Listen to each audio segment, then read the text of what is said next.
재혼을 하고 남편 집으로 이사를 왔습니다. 도착하고 제 짐을 정리하다 문서를 발견했어요. 저는 보자마자 마음이 덜컹했습니다. 아니, 이게 왜 여기 있지? 싶었죠. 바로 남편에게 물어보고 싶었지만 그 전에 일이 있다면서 나간 후였습니다. 이상한 느낌이 들었습니다. 저를 이용하려는 걸까요? 하지만 얼마 안 가 크나큰 반전이 있었습니다. 이야기 시작 전 구독과 좋아요, 알림 설정 눌러주시고 여러분의 생각을 댓글로 남겨주세요. 저는 김선희, 63세입니다. 남편을 떠나보낸 지 벌써 7년이 지났어요. 그동안 저는 아이들 뒷바라지에만 매달려 살았죠. 큰아들 결혼시키고 둘째 직장 잡는 걸 도우면서 정신없이 시간이 흘렀어요. 어느 날 문득 거울 속 제 모습을 보니 63세가 되어 있더라고요. 이제 나를 위한 시간을 가져야겠다. 그렇게 마음먹고 처음으로 혼자 여행을 떠나기로 했습니다. 어디로 갈까 고민하다가 양양을 선택했어요. 바다가 보고 싶었거든요. 남편과 함께 갔던 곳들은 가기 싫었습니다. 새로운 곳에서 새로운 저를 만나고 싶었어요. 기차를 타고 양양에 도착한 건 오후 3시쯤이었습니다. 미리 예약해둔 작은 게스트하우스에 짐을 풀고 바로 바닷가로 나갔어요. 11월 말에 바다는 차갑고 쓸쓸했지만 그게 오히려 좋았습니다. 사람도 별로 없고 조용했거든요. 파도 소리를 들으며 벤치에 앉아 있는데 누군가 제 옆에 앉더라고요. 살짝 고개를 돌려보니 등산복을 입은 남자분이었습니다. 나이는 저보다 조금 어려 보이는 50대 중반쯤 되어 보이는 분이었어요. 안녕하세요. 혼자 여행 오셨나요? 그분이 먼저 말을 걸었습니다. 목소리가 참 따뜻했어요. 저는 조금 망설이다가 대답했죠. 네, 오랜만에 혼자 시간을 가져보려고요. 저도 마찬가지입니다. 서진우라고 해요. 근처 법률사무소에서 일하고 있어요. 진우 씨는 자신을 소개하며 자연스럽게 대화를 이어갔습니다. 변호사라고 하니까 왠지 믿음직스러웠어요. 그리고 말하는 방식이 부담스럽지 않았습니다. 강요하지도 않고 그냥 편안하게 옆에 앉아서 바다를 바라보며 이야기를 나누더라고요. 이 바다를 보고 있으면 마음이 차분해져요. 복잡한 생각들이 정리되는 것 같고요. 진우 씨의 말에 저도 고개를 끄덕였습니다. 정말 그랬거든요. 서울에서는 느낄 수 없었던 평온함이 있었어요. 가족은 서울에 계세요? 아이들이 있어요. 다 독립했지만요. 선생님은요? 저는 혼자 살고 있습니다. 아이는 없고요. 짧은 대화였지만 묘하게 편안했습니다. 처음 만난 사람인데 어색하지가 않았어요. 해가 서서히 지면서 바다가 붉게 물들기 시작했습니다.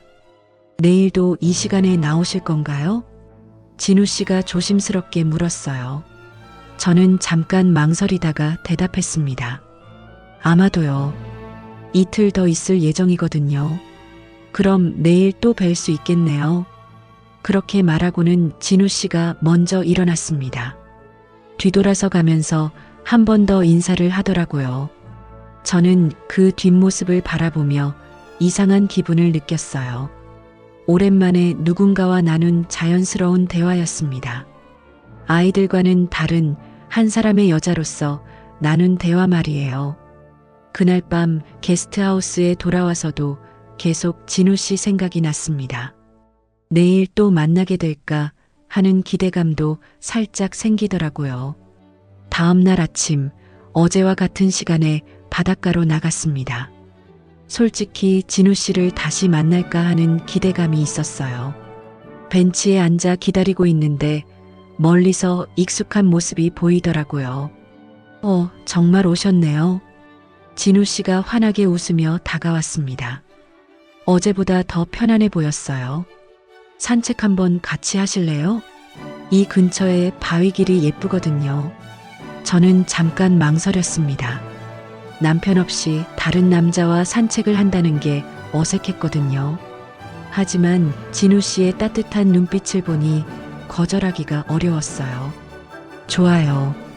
오래 걷는 건 힘들 것 같지만요. 천천히 걸으면 돼요. 급할 것도 없고요. 바닷가를 따라 걷기 시작했습니다. 11월 말인데도 날씨가 그리 춥지 않았어요. 진우 씨는 제 걸음에 맞춰서 천천히 걸었습니다. 가끔 재미있는 이야기도 해주고요. 저기 보이는 바위, 거북이 같지 않아요? 진우 씨가 손가락으로 가리키는 곳을 보니 정말 거북이처럼 생긴 바위가 있었습니다. 정말 그렇네요. 눈이 어디 있는지도 보이는 것 같아요. 우리는 그런 소소한 것들을 보며 이야기를 나눴어요. 마치 오래된 친구처럼 편안했습니다. 그런데 갑자기 하늘에서 눈이 내리기 시작했어요. 처음엔 가루눈이었는데 점점 굵어지더라고요. 어머, 눈이 와요. 괜찮아요. 조금만 더 가면 쉴 곳이 있어요. 진우 씨가 앞서 걸으며 길을 안내했습니다. 그런데 바위 길이 생각보다 미끄러웠어요. 눈이 쌓이면서 더 위험해졌고요. 조심하세요. 여기 좀 미끄러워요. 진우 씨가 뒤돌아보며 주의를 줬습니다. 저도 조심스럽게 발을 디뎠는데 그만 발이 헛나가면서 앞으로 넘어질 뻔했어요. 아! 그 순간 진우 씨가 재빨리 달려와서 제 손을 덥석 잡았습니다. 덕분에 넘어지지 않았지만 우리는 아주 가까운 거리에서 마주보게 됐어요. 괜찮으세요? 진우 씨의 목소리가 걱정스러워 들렸습니다. 그런데 이상했어요.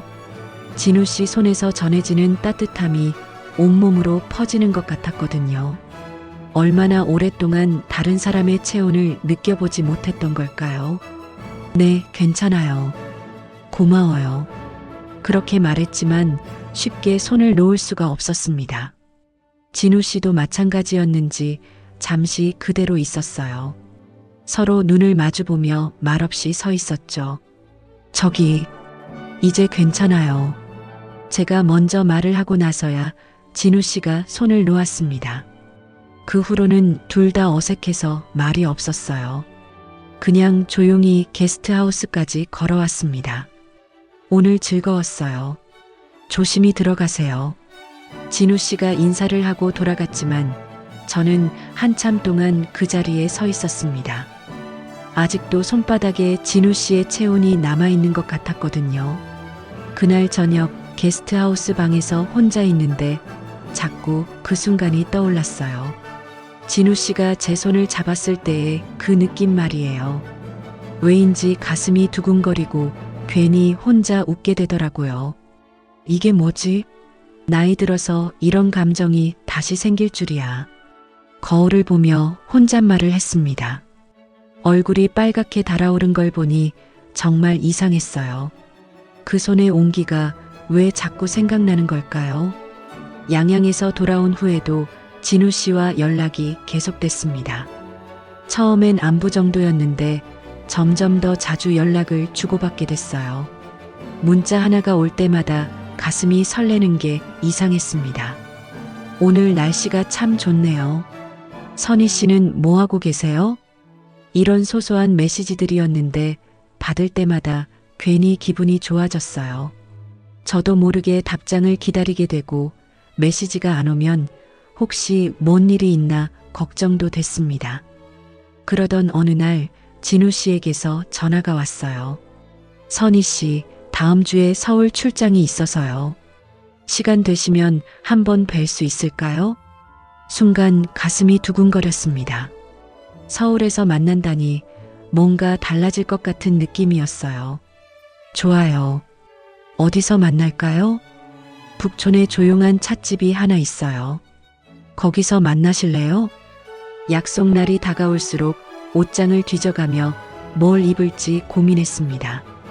63세에 이런 고민을 하게 될 줄 몰랐어요. 결국 연보라색 블라우스에 검은색 치마를 입고 나갔습니다. 북촌 찻집에 도착했을 때 진우 씨는 이미 와 있었어요. 창가 자리에 앉아서 뭔가를 만지작거리고 있더라고요. 제가 다가가니까 환하게 웃으며 일어났습니다. 어서 오세요. 여기 앉으세요. 자리에 앉으면서 테이블을 보니 작은 국화 한 송이가 놓여 있었어요. 노란 국화였는데 참 예뻤습니다. 이거 뭐예요? 아, 그거요. 진우 씨가 조금 부끄러워하며 말했어요. 처음 뵀을 때 바닷바람에 머리카락 흩날리는 모습이 국화 같았거든요. 그래서 하나 준비해 봤어요. 그 말을 들은 순간 얼굴이 확 달아올랐습니다. 이런 말을 들어본 게 얼마나 오래된 일인지 모르겠어요. 남편도 이런 로맨틱한 말은 잘 안 했거든요. 고마워요. 정말 예쁘네요. 국화를 손에 들고 향을 맡아봤습니다. 은은한 꽃향기가 마음을 따뜻하게 만들었어요. 차 드세요. 여기 얼그레이가 맛있어요. 진우 씨가 따뜻한 차를 따라 주었습니다. 찻집 안은 조용하고 분위기가 좋았어요. 클래식 음악이 잔잔하게 흘러나오고 창밖으로는 한옥 지붕들이 보였습니다. 양양 이후로 어떻게 지내세요? 평범하게 지내고 있어요. 그런데 자꾸 그때 생각이 나더라고요. 진우 씨도 같은 마음이었나 봐요. 저도 양양에서의 시간을 자주 떠올렸거든요. 저도 그래요. 특히 바닷가에서 함께 걸었던 시간이 계속 생각나요. 우리는 그날의 기억을 되짚으며 이야기를 나눴습니다. 서로의 일상도 나누고 취미나 관심사에 대해서도 얘기했어요. 시간이 어떻게 흘렀는지 모를 정도였습니다. 그런데 진우 씨가 갑자기 진지한 표정을 지으며 말을 꺼냈어요. 선희 씨, 저 할 말이 있어요. 뭔데요? 가슴이 두근거렸습니다. 뭔가 중요한 말을 할 것 같은 분위기였거든요. 저는 선희 씨를 단순히 친구로만 생각하지 않아요. 혹시 저와 진지한 관계를 생각해 보실 수 있을까요? 그 말을 들은 순간 머릿속이 하얘졌습니다. 진지한 관계라니, 저 같은 나이에 새로운 사랑을 시작한다는 게 가능한 일일까요? 저는 잘 모르겠어요. 너무 갑작스러워서요. 급하게 답을 구하는 건 아니에요. 천천히 생각해 보세요. 다만 제 마음만큼은 진지하다는 걸 알아주세요. 진우 씨의 눈빛이 정말 진지했습니다. 농담이나 가벼운 마음이 아니라는 게 느껴졌어요. 그날 집에 돌아와서 국화를 꽃병에 꽂아두고 한참을 바라봤습니다. 마음 한편으론 설레고 다른 한편으론 두려웠어요. 과연 제가 새로운 사랑을 받아들일 준비가 되어 있을까요? 진우 씨의 고백을 받아들이기까지는 한 달이 걸렸습니다. 많은 고민 끝에 새로운 인생을 시작해보기로 마음먹었어요. 아이들은 처음엔 반대했지만 제 행복을 위해서라며 결국 이해해줬습니다. 혼인신고를 마치고 진우 씨 집으로 이사했어요. 아파트는 깔끔하고 넓었습니다. 진우 씨가 혼자 살기엔 너무 큰 것 같았어요. 이제 우리 집이에요. 편하게 지내세요. 진우 씨가 제 짐을 정리하는 걸 도와주며 말했습니다. 그런데 이상했어요. 양양에서 서울 찻집에서 봤던 그 따뜻한 모습이 조금씩 사라지는 것 같았거든요. 첫날 밤 침실에서 나란히 누워 있는데 어색했습니다. 진우 씨는 등을 돌리고 누워서 말이 없었어요. 진우 씨, 괜찮아요? 네, 피곤해서 그래요. 먼저 주무세요. 그렇게 말하고는 정말 잠들어 버렸습니다. 저는 한참 동안 천장을 바라보며 잠들지 못했어요. 뭔가 예상했던 것과 달랐거든요. 며칠이 지나면서 진우 씨의 변화가 더 뚜렷해졌습니다. 아침에 일어나면 이미 나가 있을 때가 많았어요. 어디 가세요? 사무실에 급한 일이 있어서요. 주말인데도요? 변호사 일이 원래 그래요. 대화도 점점 줄어들었습니다. 저녁에 함께 밥을 먹어도 핸드폰만 보거나 서류를 들여다보곤 했어요. 어느 날은 제가 그의 책상을 정리해 주려다가 혼이 났습니다. 제 물건은 건드리지 마세요. 중요한 서류들이에요. 목소리가 차갑더라고요. 양양에서 제 손을 잡아주던 그 사람이 맞나 싶을 정도였습니다. 미안해요. 도움이 되려고 했는데. 괜찮아요. 앞으로는 제가 할게요. 그날 이후로 조심스러워졌어요. 뭘 해도 진우 씨 눈치를 보게 되더라고요. 가장 이상했던 건 외출이 잦아진 거였습니다. 저녁 늦게 들어오는 날이 많아졌어요. 오늘도 늦으시네요. 의뢰인과 미팅이 있었어요. 저녁은 드셨어요? 밖에서 먹었어요. 항상 같은 대답이었습니다. 더 이상 묻기도 싫어졌어요. 그런 생활이 한 달쯤 계속됐을까요? 어느 날 아침 현관문을 열고 나가려는데 문 앞에 큰 꽃바구니가 놓여 있었습니다. 어머, 이게 뭐지? 꽃바구니에는 장미와 백합이 화려하게 꽂혀 있었어요. 카드를 찾아봤지만 보낸 사람 이름이 없었습니다. 진우 씨가 회사에서 돌아오자마자 물어봤어요. 당신이 보낸 꽃바구니 맞죠? 그런데 진우 씨 표정이 굳어지더라고요. 무슨 꽃바구니요? 현관 앞에 있었어요. 보낸 사람 이름도 없고요. 제가 보낸 게 아니에요. 단호한 목소리였습니다. 그럼 누가 보낸 걸까요? 그럼 누가 보냈을까요? 이상하네요. 모르겠어요. 그냥 버리세요. 진우 씨가 꽃바구니를 보는 눈빛이 달랐어요. 당황한 것 같기도 하고 화가 난 것 같기도 했습니다. 버리기엔 너무 예쁜데. 버리라고 했잖아요. 갑자기 화를 내는 진우 씨를 보고 깜짝 놀랐습니다. 이런 모습은 처음 봤거든요. 알겠어요. 결국 꽃바구니를 버려야 했어요. 아깝긴 했지만 진우 씨가 그렇게 싫어하니까요. 그날 이후로 뭔가 달라졌습니다. 진우 씨는 더욱 예민해졌고 제가 뭘 해도 의심스러운 눈빛으로 바라보더라고요. 전화가 오면 누구냐고 묻고 외출하면 어디 갔다 왔냐고 추궁했습니다. 밤에 침대에 누워서 생각해 봤어요. 과연 이 결혼이 옳은 선택이었을까? 양양에서 만난 그 따뜻한 사람은 어디로 간 걸까요? 그날 이후 모든 것이 조금씩 어긋나기 시작했다는 걸 느꼈습니다. 진우 씨가 또 늦게 들어온 날이었습니다. 요즘 들어 집에 있는 시간보다 밖에 있는 시간이 더 많았어요. 혼자 있는 시간이 길어지니까 자꾸 이상한 생각이 들더라고요. 정말 사랑해서 결혼한 게 맞을까? 그런 의구심이 들 때마다 스스로를 달랬습니다.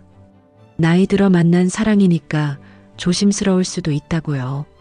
그날도 진우 씨는 늦게 들어와서 샤워하고 바로 잠들었어요. 다음 날 아침 일찍 나가면서 말했습니다. 오늘 지방 출장 가요. 2박 3일 정도 걸릴 것 같아요. 그래요? 조심히 다녀와요. 혼자 남겨진 집은 너무 조용했습니다. 할 일도 별로 없어서 청소나 하기로 했어요. 거실과 침실을 깨끗이 하고 나니 진우 씨 서재가 눈에 들어왔습니다. 평소에는 들어가지 말라고 했지만 청소는 해야 하지 않을까요? 조심스럽게 문을 열고 들어갔어요. 서재에는 법률 서적들이 빼곡히 꽂혀 있었습니다. 책상 위에는 서류들이 정리되어 있고요. 먼지를 닦으면서 책상 서랍을 열어야겠다고 생각했어요. 첫 번째 서랍을 열었을 때는 펜이나 클립 같은 사무용품들이 있었습니다. 두 번째 서랍을 열었는데 뭔가 이상한 서류들이 보이더라고요. 이게 뭐지? 맨 위에 있던 서류를 보고 깜짝 놀랐습니다. 제 이름이 적힌 건강검진 결과 복사본이었거든요. 제가 작년에 받았던 검진 결과 말이에요. 왜 내 검진 결과가 여기에? 손이 떨리면서 서류를 들여다봤어요. 분명히 제가 받았던 그 결과가 맞았습니다. 그런데 왜 진우 씨가 이걸 가지고 있는 걸까요? 더 충격적인 건 그 밑에 있던 서류였습니다. 생명보험 수익자 지정 서류였는데 수익자란에 김선이라고 적혀 있었어요. 이게 무슨... 보험 금액을 보니 5억 원이었습니다. 그것도 가입일이 결혼하기 일주일 전이었어요. 머리가 하얘지면서 다리에 힘이 빠졌습니다. 더 찾아보니 진우 씨의 진료 기록도 있었어요. 고혈압과 심장질환 병력이 자세히 적혀 있더라고요. 이런 중요한 질병을 숨기고 결혼했다는 뜻이잖아요. 아니야, 뭔가 오해가 있을 거야. 그렇게 생각하려 했지만 증거가 너무 명확했습니다. 제 건강검진 결과, 보험 수익자 지정, 숨겨진 병력까지 모든 게 계획된 것처럼 보였어요. 그날 진우 씨가 출장에서 돌아온 건 사흘째 되는 날이었습니다. 저는 그 서류들을 들고 거실에서 기다리고 있었어요. 다녀왔어요. 피곤하네요. 진우 씨가 평소처럼 인사했지만 제 표정을 보고 뭔가 이상함을 눈치챈 것 같았어요. 이게 뭐예요? 서류들을 테이블 위에 올려놓았습니다. 진우 씨 얼굴이 하얗게 질리더라고요. 그건 제 건강검진 결과를 왜 가지고 계신 거예요? 그리고 보험 수익자가 왜 제가 된 거죠? 진우 씨는 아무 말도 하지 못했습니다. 그저 고개만 숙이고 있었어요. 결혼하기 일주일 전에 가입하셨네요. 참 절묘한 타이밍이에요. 목소리가 떨렸습니다. 화가 나면서도 슬펐거든요. 고혈압과 심장질환도 숨기셨고요. 저한테 한 번도 말씀 안 하셨잖아요. 선희 씨, 대답해 주세요. 당신은 나를 사랑한 거예요? 아니면 계획한 거예요? 진우 씨는 여전히 말이 없었습니다. 그 침묵이 답이었어요. 가슴이 무너지는 것 같았습니다. 양양에서 만났을 때부터 다 계획이었던 거예요? 국화꽃도 따뜻한 말들도 전부 거짓말이었나요? 눈물이 나려고 했지만 참았습니다. 이런 상황에서 울고 싶지 않았거든요. 미안해요. 진우 씨가 겨우 입을 열었습니다. 하지만 그 짧은 사과가 뭘 의미하는지 알 수 있었어요.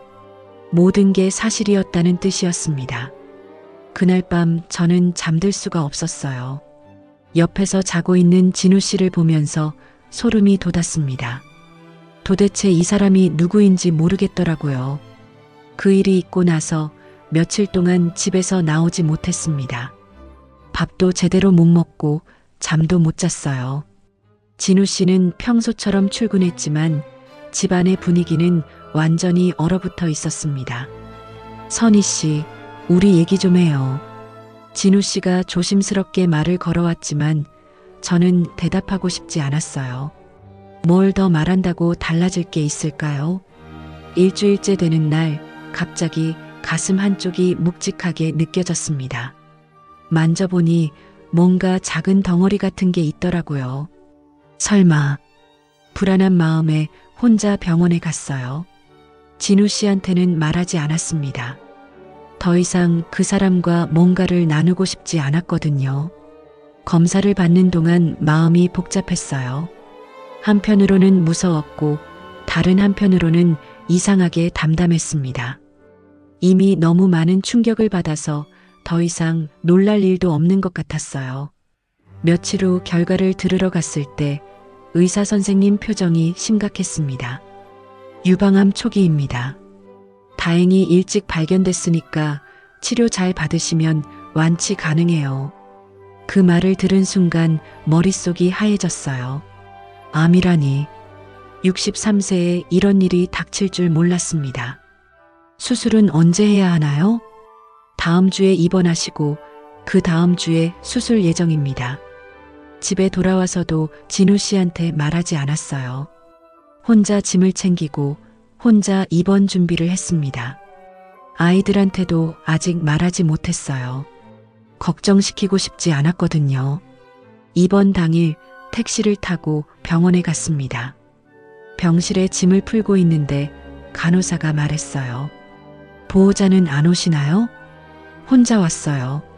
수술 전후로는 보호자가 필요한데. 그제서야 현실이 느껴졌습니다. 정말 혼자구나 하는 생각이 들었어요. 수술 전날 밤 복도를 걷고 있는데 익숙한 목소리가 들렸어요. 선희 씨. 뒤돌아보니 진우 씨가 숨을 헐떡이며 달려오고 있었습니다. 왜 말 안 했어요? 어떻게 알았어요? 아이들한테 연락했어요. 걱정돼서요. 그런데 둘째가 병원에서 전화 왔다고. 진우 씨 눈에 눈물이 고여 있었어요.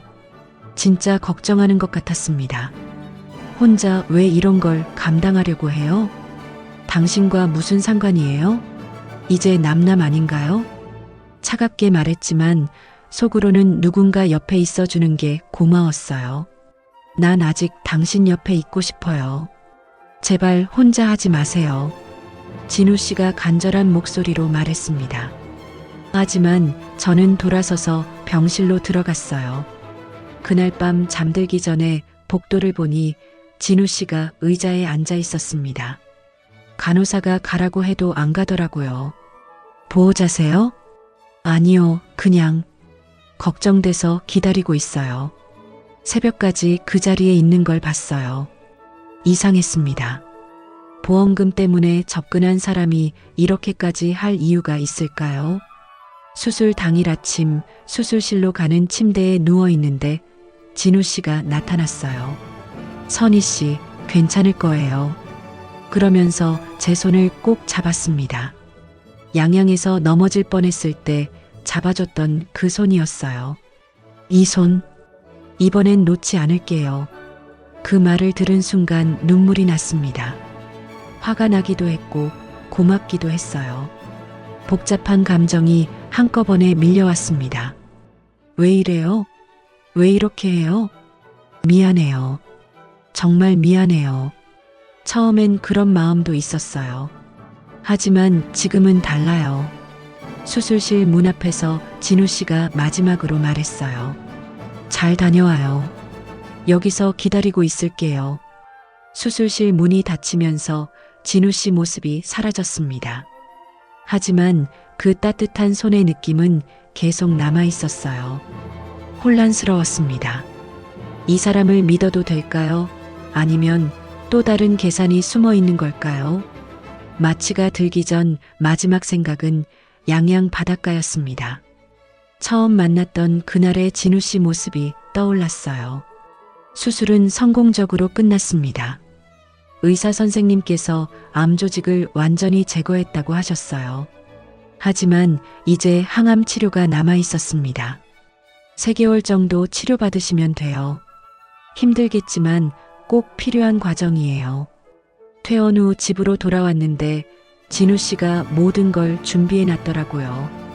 영양죽도 끓여놓고 제가 좋아하는 차도 우려놨어요. 고마워요. 하지만 아직 뭘 믿어야 할지 모르겠어요. 솔직한 마음을 말했습니다. 진우 씨는 고개를 끄덕이며 대답했어요. 당연해요. 시간이 필요하겠죠. 천천히 보여드릴게요. 항암 치료가 시작되면서 몸이 정말 힘들어졌습니다. 메스꺼움과 피로감이 계속됐어요. 가장 충격적인 건 머리카락이 빠지기 시작한 거였습니다. 어느 날 아침 베개에 머리카락이 수북히 떨어져 있는 걸 보고 울음이 터졌어요. 이제 정말 환자가 된 것 같아요. 거울을 보며 혼잣말했는데 진우 씨가 뒤에서 지켜보고 있었나 봐요. 선희 씨, 잠깐만 기다려요. 그렇게 말하고는 어디론가 나갔습니다. 1시간 후에 돌아왔는데 머리를 완전히 깎고 온 거예요. 어머, 당신 머리를. 우리 같이 기르자고요. 혼자 하면 외로우니까요. 진우 씨가 환하게 웃으며 말했습니다. 그 모습을 보니 갑자기 웃음이 나왔어요. 정말 오랜만에 크게 웃었습니다. 바보 같은 사람이네요. 맞아요. 바보 맞아요. 그날 이후로 진우 씨가 더 다정해졌어요. 항암 치료받으러 갈 때마다 함께 가주고 아플 때는 밤새 간병해줬습니다. 아픈데 참지 마세요. 힘들면 힘들다고 말해요. 괜찮아요. 견딜만해요. 선희 씨는 혼자 참는 버릇이 있어요. 이제 혼자가 아니니까 의지해도 돼요. 그런 말들이 조금씩 마음을 누그러뜨렸습니다. 정말 진심인 것 같았거든요. 3개월간의 항암 치료가 끝났을 때 검사 결과는 좋았어요. 완전관의 상태입니다. 정말 잘 견뎌내셨어요. 의사 선생님 말씀을 듣고 진우 씨가 더 기뻐하더라고요. 정말 다행이에요. 걱정 많이 했거든요. 이제 머리도 다시 자랄 거예요. 진우 씨와 제 머리는 짧게 깎인 상태였는데 서로 보고 웃었어요. 선희 씨, 여행 한번 가요. 어디로요? 양양이요. 우리 처음 만났던 곳으로요. 양양이라는 말에 마음이 복잡해졌습니다. 모든 게 시작된 곳이잖아요.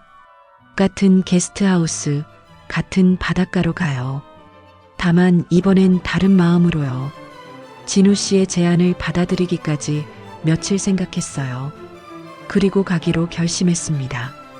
양양에 도착했을 때의 느낌은 정말 달랐어요. 1년 전과 같은 11월이었지만 저는 완전히 다른 사람이 되어 있었습니다. 여기가 우리가 처음 만난 벤치네요. 진우 씨가 그때 그 자리에 앉으며 말했어요. 저도 옆에 앉았습니다. 그때 생각나요? 물론이요. 혼자 바다를 보고 있는 당신이 참 아름다웠어요. 거짓말도 많이 하셨으면서요. 그건 정말 진심이었어요. 지금도 마찬가지고요. 바닷바람이 불어왔습니다. 짧은 머리카락이 살짝 흩날렸어요. 당신 정말 변했어요.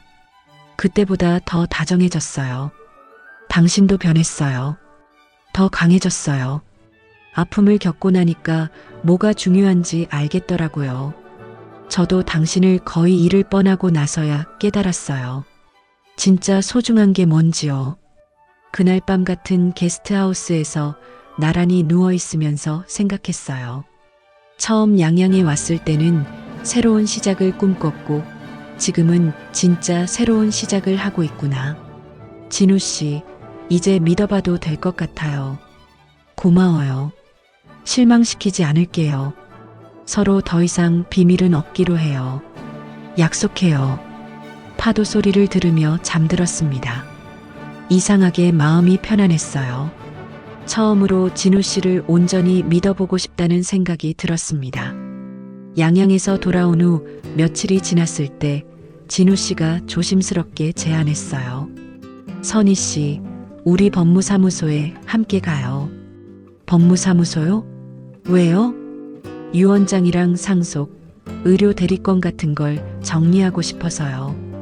이제 서로 솔직해지기로 했잖아요. 그러고 보니 예전에 발견했던 서류들 때문에 불편했던 마음이 남아 있었어요. 이번엔 모든 걸 투명하게 하자는 뜻인 것 같았습니다. 좋아요. 그게 맞는 것 같아요. 법무사무소는 시내 중심가에 있는 큰 건물 안에 있었어요. 창가 쪽 상담실로 안내됐는데 밖으로 나무들이 보이는 게 마음을 편안하게 해줬습니다. 어떤 상담을 원하시나요? 변호사 선생님이 친절하게 물어봤어요. 진우 씨가 대답했습니다. 저희 부부의 재산과 의료 관련 권한을 명확히 정리하고 싶어요. 재혼이신가요? 네, 그래서 더 신중하게 하려고요. 변호사 선생님이 여러 서류를 꺼내며 설명해 주기 시작했어요. 먼저 유언장부터 작성하시죠. 각자의 재산을 어떻게 분배할 건지 정해야 해요. 진우 씨가 저를 보며 말했어요. 선희 씨 먼저 하세요. 저는 아이들한테 다 주고 싶어요. 진우 씨한테는 미안하지만 당연해요. 가족이 우선이죠. 진우 씨도 자신의 재산을 조카들에게 남기기로 했어요. 서로에게 부담을 주지 않으려는 배려였습니다. 의료 대리권은 어떻게 하시겠어요? 이 부분에서 잠시 망설여졌어요. 의료 결정을 맡긴다는 건 정말 신뢰하는 사람에게만 할 수 있는 일이거든요. 서로에게 맡기고 싶어요. 제가 먼저 말했습니다. 진우 씨 눈에 감동하는 빛이 스쳤어요. 저도 선희 씨에게 맡기고 싶어요. 그럼 상호 의료 대리권으로 작성하겠습니다. 서류를 작성하면서 진우 씨가 조용히 말했어요. 이제부터의 삶은 우리 둘이 같이 책임지기로 해요. 그 말이 마음 깊이 와닿았습니다. 책임진다는 건 단순히 돌봐주는 게 아니라 서로의 인생을 함께 짊어진다는 뜻이니까요. 저는 고개를 끄덕이고 손을 내밀었어요. 진우 씨가 그 손을 꼭 잡았습니다. 이번엔 정말 끝까지 함께해요.